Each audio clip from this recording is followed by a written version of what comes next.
Operation Pipe has failed again. Our paratroopers took out 40 occupiers who were trying to get into the gas pipeline. In the Kharkiv region, the Russians tried once again to use the Soyuz gas pipeline to advance. But something went wrong. How did it happen? Why do Russian soldiers, like sheep, literally crawl into the pipes every time, only to rot there again and again? And how many more such pipes are there in the combat zone? That's what today's episode is about. Friends, let's break down this new fresh episode with the pipeline. Please subscribe to this YouTube channel and don't forget to leave a like. And so as not to waste your time, I'll get started right away. So what happened? Please take a look at this footage. This is the Kupiansk direction. The 77th Separate Airborne Dnipro Brigade thwarted the enemy's attempt to carry out an assault. But it wasn't just any assault, it was a covert one. The enemy tried to use the Soyuz gas pipeline as their secret tunnel. North of Novoplatonivka, in the direction of Nova Krylyakivka and Zarizove, that was their route. They planned to crawl into the pipe, come out unnoticed at the right spot, gather their forces, and suddenly, what? Attack! 50 Russian troops were supposed to take part in the operation. But what did our guys from the 77th Brigade do, friends? They discovered these intentions, figured out the targets, and decided, well, in their own way, let's say, to wish them a happy new year. Working together with neighboring units, they organized a reception, set up an ambush, and it is now officially confirmed that at least 40 servicemen of the Russian Federation have been eliminated. That's almost the entire assault squad. The enemy did not achieve their objectives. Instead, they're now just rotting in the pipe or somewhere near it. I don't know. And our defensive line has been stabilized. In this direction, right now the enemy, or as they claim, are only trying to move in small groups there, and every such attempt to slip through is under our control and gets stopped. So friends, that's what the guys are saying, and these are the results of their work that they're showing us. But in fact, this isn't the first story. This isn't the first incident with this pipe. Why? Because at the beginning of December, Ukrainian soldiers destroyed a different pipe, through which Russian occupation forces were infiltrating Kupiansk in the Kharkiv region. This was reported by Yuri Fedorenko, commander of the 429th Separate Unmanned Systems Regiment Achilles. And he said that the regiment, which had arrived in that direction back in April, later discovered an unusual route that the enemy was using. And so Fedorenko says that during reconnaissance, this atypical but critically important logistics channel, a pipe that the enemy was using, was discovered for infiltrating personnel on the northern outskirts of Kupiansk. This was a safe route that allowed the enemy to amass forces while bypassing fire control, says Fedorenko. And then the military began systematic work to destroy this pipe. According to Fedorenko, 3 tons of explosives were used to destroy it. Later, adjacent units joined the operation. And the commander of Achilles also shared footage, here it is now on your screens, of the pipe's destruction. This is what it all looks like. Look at that fountain. In September, I just want to remind you that Mr. Yuri Fedorenko, reported that the armed forces of Ukraine flooded the pipe through which Russia was transferring its troops near Kupiansk. Although at that time it should be said right away, he also noted that this was a temporary solution. It does not solve the problem itself because, well, as you yourselves, friends, understand, the enemy could repair that pipe at any moment. At the end of November, the media and certain Ukrainian telegram channels reported that Russian occupiers were allegedly once again advancing through pipelines. And that time, Russian soldiers allegedly traveled a distance of 21 kilometers through underground pipes in the Kharkiv region. This refers to a pipeline section between Kupiansk and the village of Vilshana, and supposedly the enemy covered this stretch in 10 hours. That's impossible, I'm telling you right away. So I think it was Russian media deliberately spreading this information, saying the pipe is operational just to mess with our heads, to provoke us, and so on. Simply walking that distance or crawling or whatever it is they're supposed to be doing, I have no idea. They even use scooters and electric recliners like that, But still, it's unrealistic. In 10 hours, 21 kilometers. No, this is unreal. But their task is to get out of this pipe, change into civilian clothes, and to infiltrate to Kupiansk. In general promotion.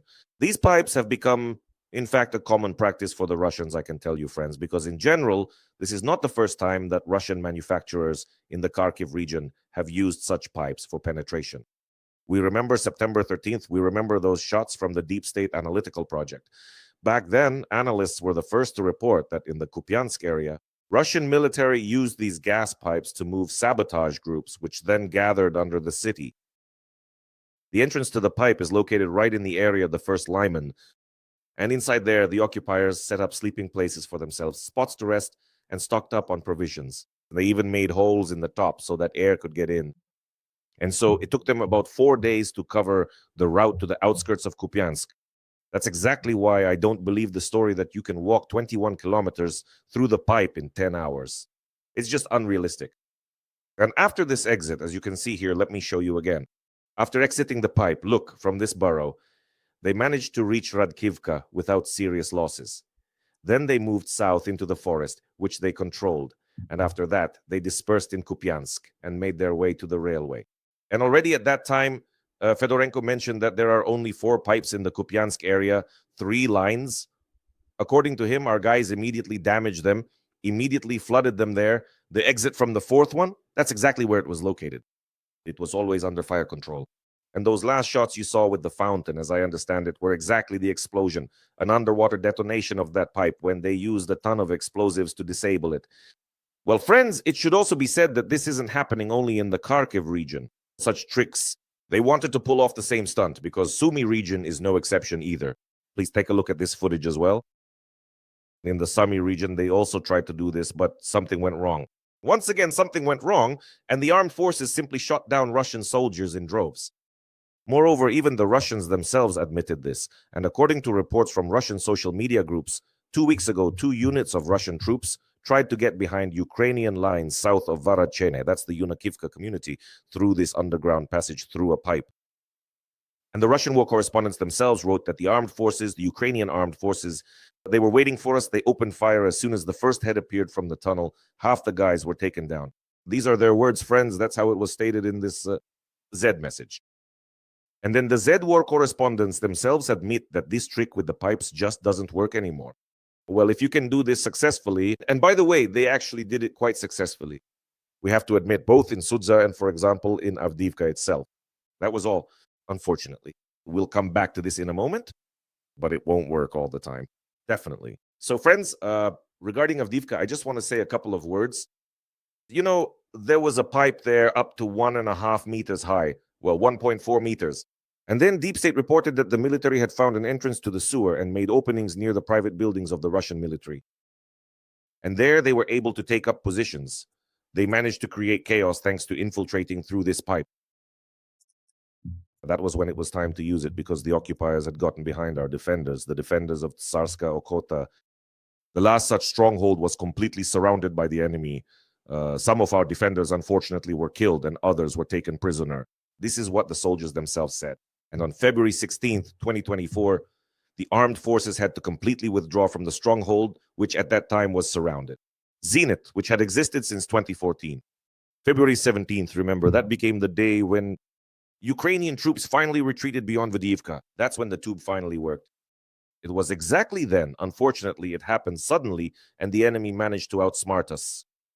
And the same goes for the court, when the armed forces of Ukraine entered the Kursk region. You know, that was in the summer of 2024, and by the end of August, Ukrainian troops controlled a large part of the territory.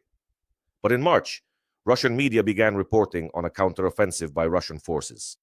And then the Russians used exactly the same tactic with the same pipeline as they did during the offensive on Avdiivka. They came through the gas pipeline, the same diameter, 1.4 meters, a main gas pipeline running from Ringuye to Mary Uzhhorod into the rear of the Ukrainian forces near the city of Sudza. And the general staff, by the way, reported this information at the time. But we took out so many Russians in that pipeline in the Kursk region. Even the Z publics themselves were just whining about it, and they thought, listen, why do we even need such losses for this kind of result? It's just a completely disproportionate story. But in the end, one way or another, friends, they don't care about the lives of their soldiers, their military, so it helped them. It helped them. Look, they successfully used that pipeline. So we have to say that they thought they were immortal, that they could use this trick endlessly and everything would work out for them. The Russian command, friends without any new ideas, keeps trying to repeat their old tricks over and over again. They found one scheme that seemed successful to them and started stamping it out repeatedly. Avdiivka, Sudza, and so on. But war is always a race of minds, you understand? That is our intelligence, our commanders, our soldiers, they analyze, they draw conclusions, and they learn. And the most recent operation, the fresh one, the operation in the Kharkiv region, is a demonstration of exactly this. The enemy crawled into the pipe with plans for a lightning-fast success, but came out either dead from our artillery or didn't come out at all. and now they're just lying there rotting. That's all there is to it. 40 eliminated occupiers. That's the price for their arrogance and for plagiarizing their own ideas. Thank you, friends. Stay on this channel, subscribe to it. Please subscribe more actively. Respect to the armed forces of Ukraine and glory to the AFU. See you next time.